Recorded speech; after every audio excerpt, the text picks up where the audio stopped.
Eu gosto muito de contar um pouco de como acontece comigo, porque quando eu conto isso, eu consigo responder perguntas, né? Porque eu tô falando a partir de uma experiência pessoal, né? O que acontece? Tem um lugar, por exemplo, né? Tinha uma época que, principalmente quando eu comecei a frequentar muito ambiente de palestra, de curso, né?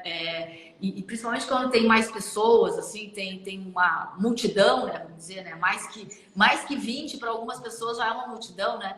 E aí você tem que fazer aquela pergunta, ou você quer fazer algum tipo de colocação, né? Algum tipo de pontuação. E aí o que eu percebia, né? Foi um dos primeiros momentos assim que eu comecei a perceber esse lugar de não estar sendo espontânea.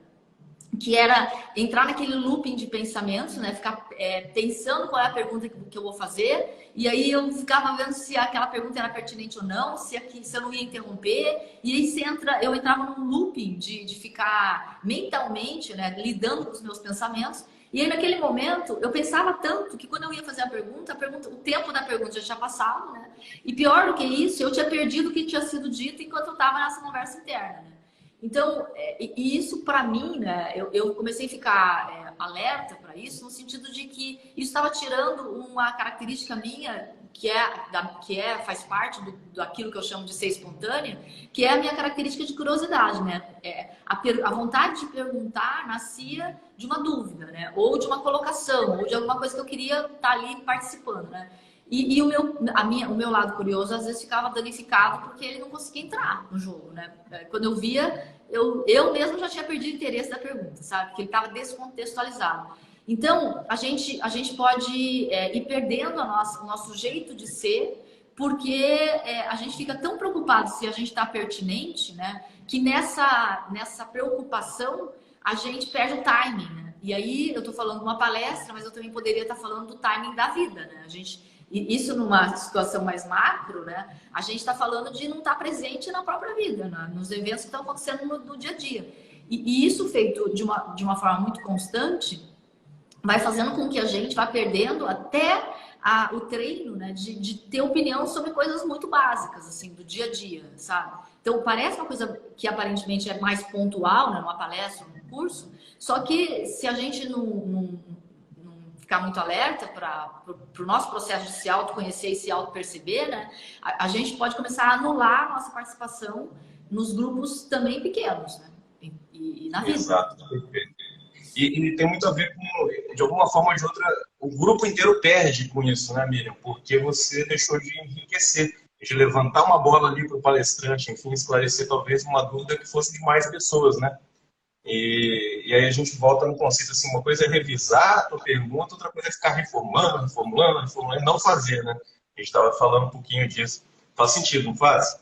Super sentido, né? Uma coisa é você, bem que você falou, uma coisa é você organizar a pergunta, né? Porque do teu pensamento, do teu impulso, para virar uma pergunta que alguém entenda, precisa de uma racionalização, né? Entretanto, ganhar velocidade de se expressar, né? Eminentemente tem a ver com treino, né? É você treinar desde as coisas pequenas até as coisas grandes e efetivamente, às vezes, ser pertinente mesmo, em alguns momentos, né? Para poder ser pertinente, às vezes a gente tem que ser impertinente.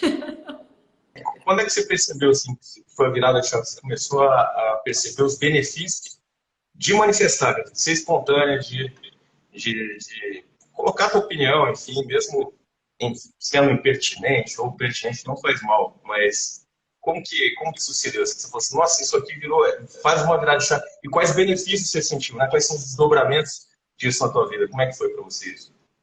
Então, tem um medo, né? Que é esse medo de ir, né? De se expor, vamos dizer assim. E de repente, ser julgado, né? O medo não é ser julgado, né? O medo é o medo de ser julgado, mas não é assim, é aquilo que a gente pensa que vai acontecer. Então, que às vezes nem acontece, né? Então, eu tenho uma frase que eu costumo dizer assim, que pior do que a gente ficar refém do julgamento do outro, né? É a gente ficar refém do julgamento, do nosso julgamento, do julgamento que a gente faz da gente mesmo, né? Esse é muito pior. É porque a gente fala, ai, não podemos nos prender ao julgamento do outro. Ah, eu não estou ligando a mínima para o julgamento do outro, né? Só que no processo de autoconhecimento, o que eu vou buscar mesmo, né? Com cada mentorado meu, qual é o julgamento que você faz de você mesmo, né? Essa é a pior prisão, sabe? Porque ali a gente congela a gente numa única versão. Então, para mim, a chave virou quando eu comecei a perceber isso, né? Que eu não estava presa no julgamento do outro, né? A chave virou para mim quando eu percebi que eu estava presa no meu próprio julgamento, no julgamento que eu fazia de mim, no julgamento que eu fazia do outro, né? Tipo, eu acho que ele vai fazer, eu acho que eu vou pensar. Então, na verdade, é uma prisão, né? Quando eu saquei isso, eu comecei a desenvolver essa possibilidade de não terceirizar mais a minha vida para ninguém, né? Quem não estiver gostando de alguma coisa, vai não estar gostando de alguma coisa. E daí tudo bem também, entendeu? Tá tudo certo, eu Porque aceito. você se manifestando ou não se manifestando, as pessoas vão estar te julgando do mesmo jeito, né? De uma forma ou de outra, existe essa coisa, né? Que sempre está dando uma espiadinha no lado para ver o que os outros estão fazendo. Então, se você se manifesta, certamente você tem uma oportunidade aí de ser mais legítimo, mais fidedigno à tua própria essência, né? E mostrar isso para as pessoas. E acho que essa que é a sacada aí, né?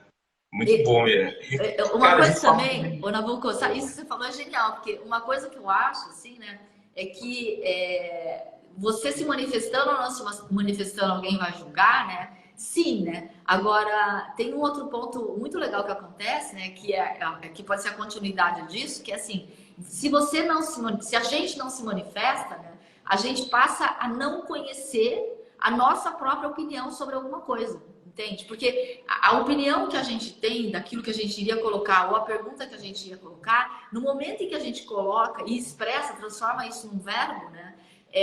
Ela muda, sabe? Por quê? Porque tem um prêmio quem nunca passou pela situação que na hora que vai perguntar muda um pouco a coisa e a coisa se ajeita, né? Porque você ouve o que você está falando e na hora que você ouve, você também ajeita. Então, na hora que você não faz a pergunta, na hora que você não se coloca, você também não ouve a sua própria opinião, portanto, você não se conhece, você não conhece a tua própria opinião. Você deixa de chegar mais pertinho de você, sabe? Então, Em outras palavras, interessante. tem uma mensagem aí, né? Se você se manifesta, tem uma mensagem. Se você não se manifesta, também tem uma mensagem. Sim. E não se manifestar, a mensagem ué, estou inseguro. E aí a tua autoestima pode ser atacada, né? Entre aspas, a autoestima pode ser atacada porque você né, não manifestou. Pô, passou o time, né? Não me manifestei, não me pronunciei aqui. E olha Também lá, tem essa. Nalu, que pode ir além do eu sou tímido.